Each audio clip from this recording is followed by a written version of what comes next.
Well, good afternoon, everybody, and thank you very much indeed for joining us for this webinar. First of all, I'd like to tell you a little bit more about the actual programme and how it works, and we're delighted that you've expressed an interest in joining us, and we'd be absolutely delighted to have you studying with us next year. My name is Professor Vicky Jolliffe, and I'm a consultant dermatologist and Professor of Postgraduate Medical Education here at Queen Mary University of London.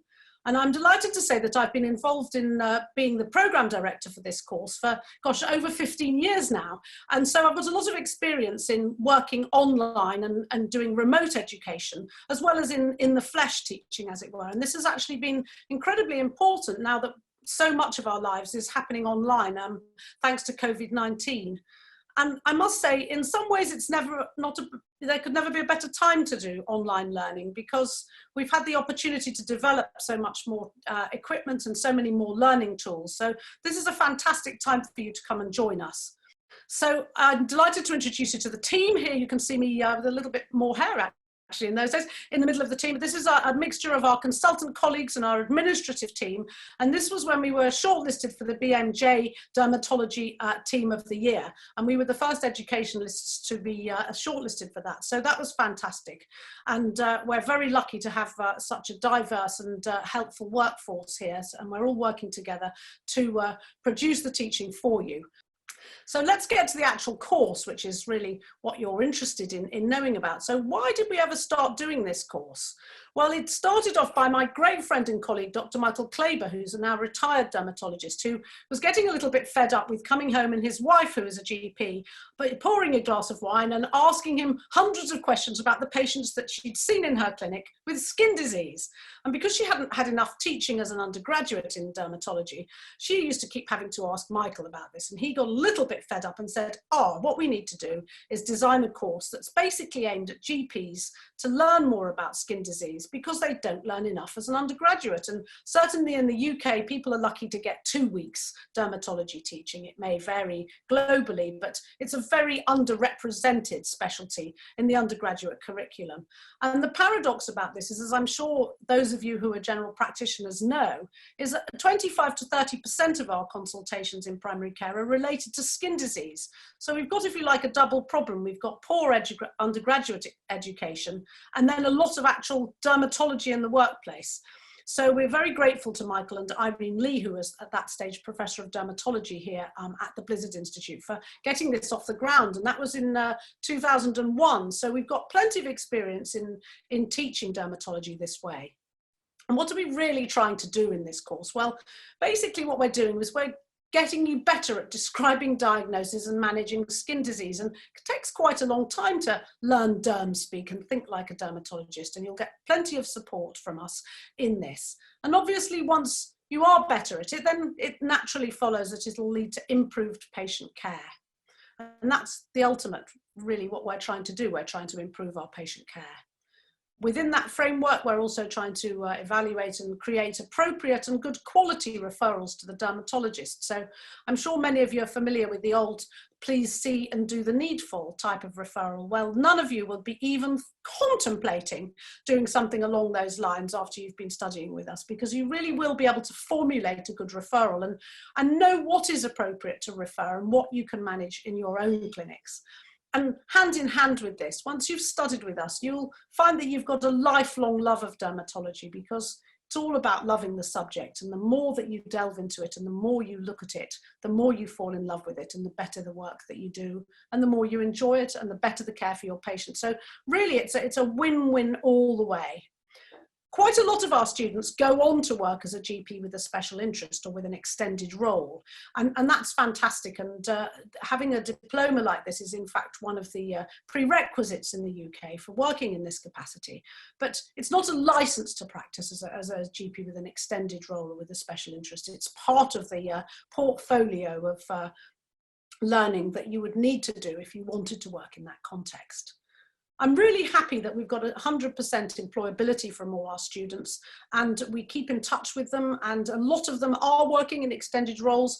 Interestingly, quite a few of them have decided during the course that they actually want to become a dermatologist.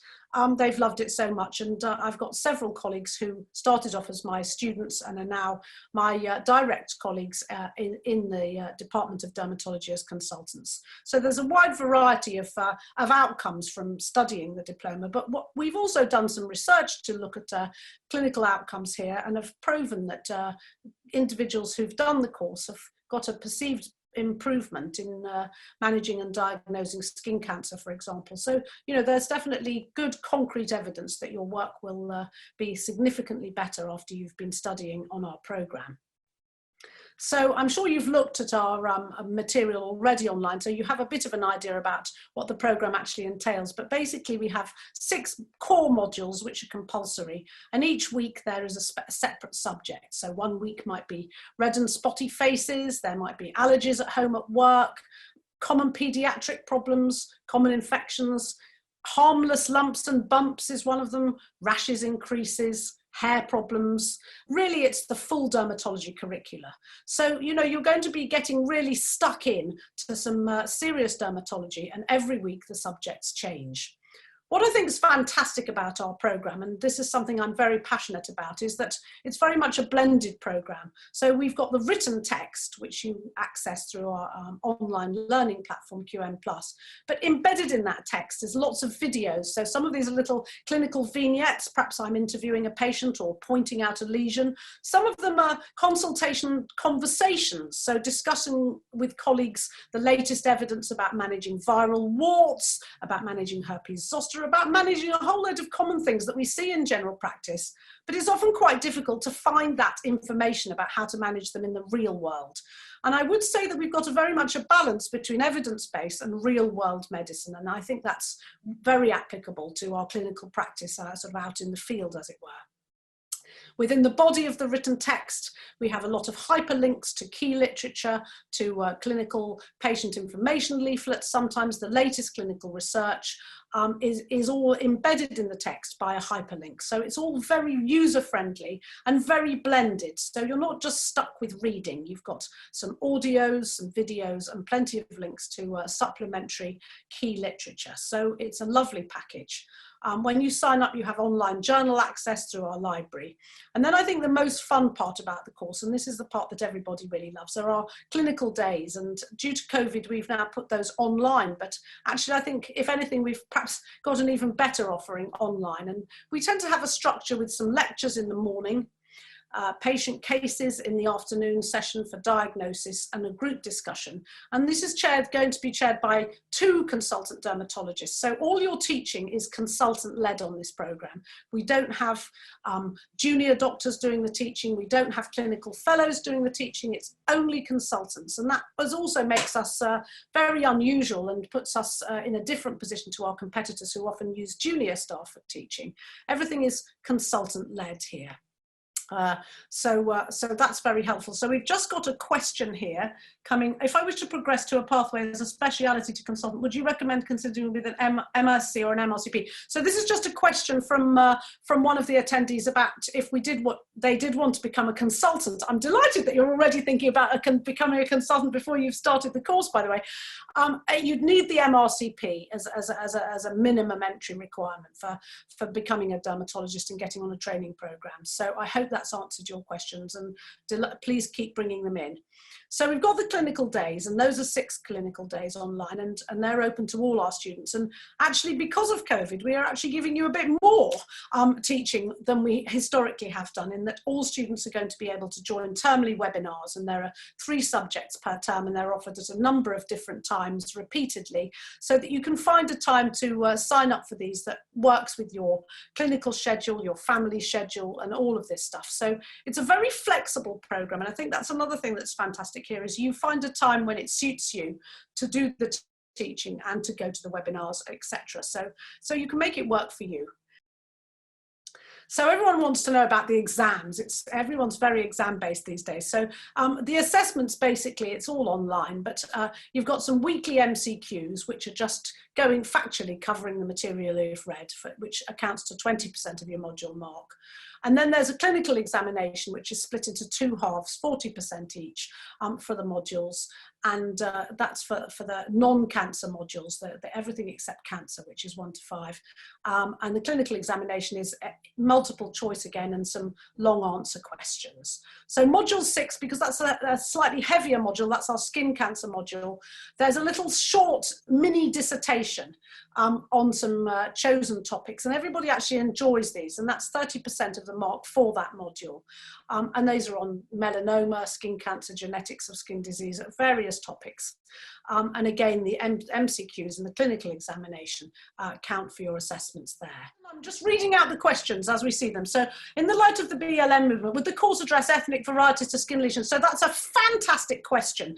And I'm delighted to say that we have our photographs throughout the course, both in all different types of skin types. And actually, working at the Royal London Hospital, where we have a very, very large majority of patients coming with a skin type 5 and 6. So from Asian backgrounds and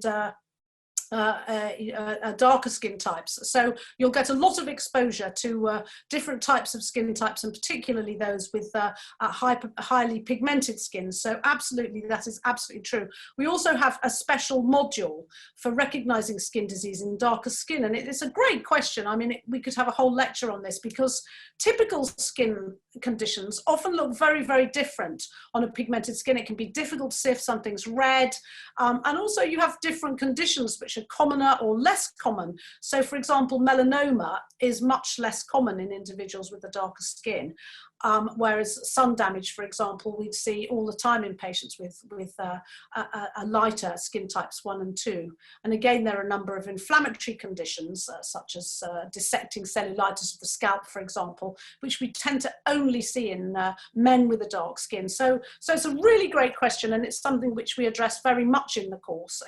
And again, as a clinician working in an area where we have a very mixed group of individuals with lots of different skin phenotypes, I'm very lucky to have access to see and teach on patients with skin of colour. So thank you very much for that. It's a great question. Another question: would the course be updated to include COVID lesions? Oh yes, I've spent the summer, while everyone's been on lockdown, old Jolliffe here has been spending the summer updating all the COVID stuff. So, and as I said, there's always something to talk about.